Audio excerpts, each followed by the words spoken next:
Israel's army has issued new forced evacuation warnings for Palestinians in central Gaza. The army is ordering everyone in several parts of Deir el-Balah to leave immediately.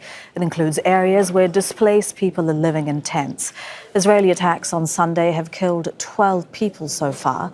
Strikes have been reported in Gaza City in the north of the Strip. The relentless bombardment has destroyed the entire Strip and led to severe food shortages and the spread of disease. Let's bring in Hind Khoudary. She's joining us from Deir el-Balah in central Gaza, and that is where the Israeli army has issued the latest forced evacuation orders for Hind, saying that it's going to expand its ground activities in the city.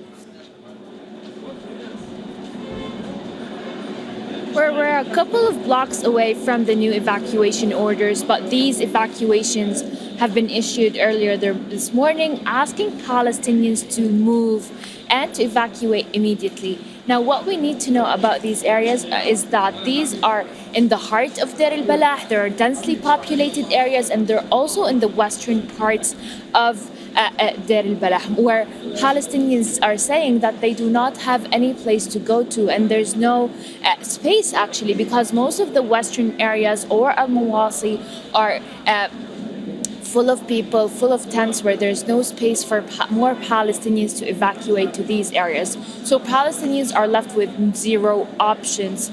On the ground, most of the Palestinians are saying that they will refuse to leave and they're going to stay to their houses, because even the safe humanitarian area that is designated by the Israeli army is actually have been targeted a couple of times, where the Israeli forces continues to target tents where Palestinians are residing.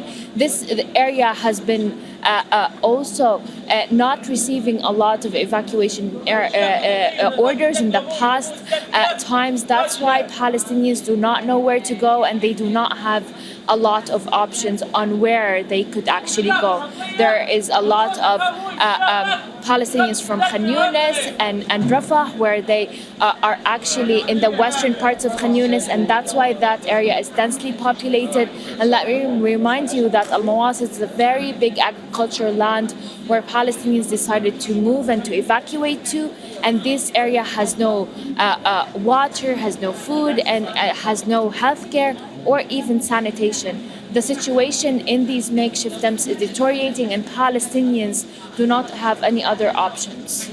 Yeah, we've also seen al-Mawasi being attacked repeatedly, just at least twice in the last week.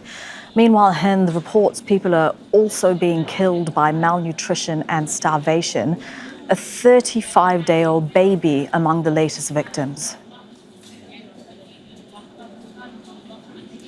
A 35-year-old baby in the Gaza City and 4-year-old Razan in Deir el-Balah in Al-Aqsa Hospital, where we saw her body and where we saw the last goodbye for her parents. Her mom was crying as she was touching her body and saying, "I'm sorry, I could not feed you. I did not have any other option than to see you die in front of my eyes." And this is not the only 2 cases that have been dying from malnutrition. Yesterday there were cases, and the past 72 hours there were more cases. And according to doctors here in Al-Aqsa Hospital, they're receiving malnutrition cases every single hour in the Gaza Strip. And parents are saying that there's no options, there's no food distributions, and they're saying that they either go to these distribution sites run by the Gaza Humanitarian Foundation and get killed, or leave their children starving. And they're saying there's no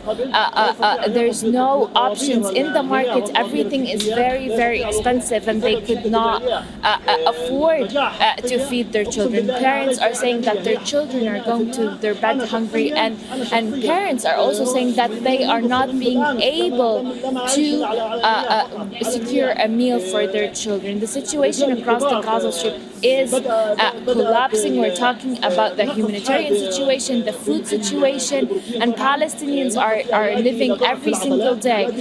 We met a mother that has been saying that she's giving her children water to fill up their stomach because she could not afford flour, and even when she had the ability to buy flour, she did not find any flour in the market. There are a lot of stories. Palestinians are struggling trickling every single minute, and the situation remains the same as the Israeli forces continue to ban entry for more trucks and for humanitarian aid. That is Hind Khoudary with the latest live in Deir el-Balah in central Gaza. Thank you, Hind.